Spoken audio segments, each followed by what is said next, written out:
c'est une grande préoccupation dans la mesure où la liberté d'opinion, la liberté d'expression doivent prévaloir en matière de démocratie, en matière de l'état de droit. Et vous savez, l'un des fondements de tout état de droit, c'est le principe contradictoire. Et cette liberté d'opinion dont nous parlons est consacrée par l'article 19 de la Déclaration universelle des droits de l'homme, qui reste l'idéal à atteindre par tous les peuples et par toutes les nations. Et en son article 19, c'est clair que tout individu a la liberté d'opinion et d'expression, ce qui implique le droit d'exprimer ses opinions sans être inquiété. Et nous savons que ces derniers temps, ce jeune leader de partis politiques exprimait vigoureusement ses opinions et qui participait beaucoup au débat d'opinion en République de Guinée. Je pense que sa condamnation porte atteinte à l'évolution démocratique. Vous savez que l'une des normes réitérées aussi par la charte de la transition qui sert de nos jours de normes supérieures, c'est qu'aucune situation d'exception ou d'urgence ne doit justifier les violations des droits de l'homme.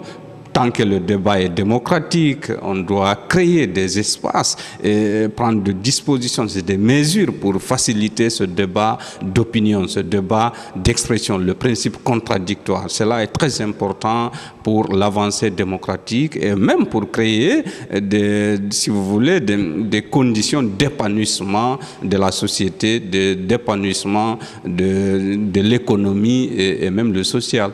La justice est le fer de lance de tout état de droit. Tous les pays très avancés, tous les pays enviables, tous les pays qui font de la promotion, la protection de l'état, si vous voulez, des droits de l'homme comme étant le socle de leur développement, ce sont des pays qui s'appuient sur une justice indépendante, une justice impartiale.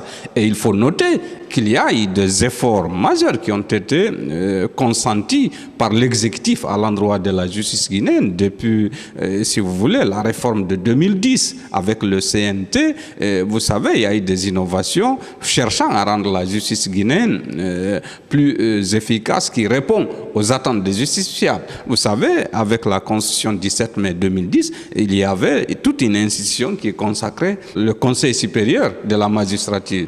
C'est dans le but de rendre la justice indépendante. Ensuite, il y a eu les états généraux de la justice pour faire le diagnostic de la justice. Et puis, il y a eu aussi des statuts particuliers de la justice, donc de magistrats. Donc, je pense encore une fois, chacun de nous doit se dire, voilà, doit être animé d'une conviction juste et équitable vis-à-vis de la nation, vis-à-vis du respect des principes républicains et de valeurs de justice, de paix et de liberté. Et je pense en ce sens-là, la justice doit être le sort, donc une justice qui répond aux attentes des justiciables. Ce qui reste clair encore, je dis en tant que défenseur des droits de l'homme, cette condamnation est préoccupante. Vous savez, il est des autorités de garantir le respect de ces instruments relatifs à la promotion et à la protection des droits de l'homme. La Guinée, il faut le rappeler, est l'un des rares pays qui ratifie tout cela.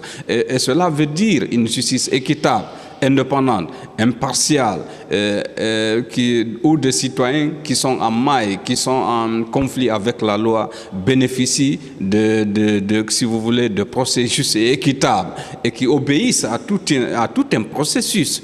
Voyez-vous, donc je pense aujourd'hui la justice guinéenne a des défis à relever dans ce sens-là.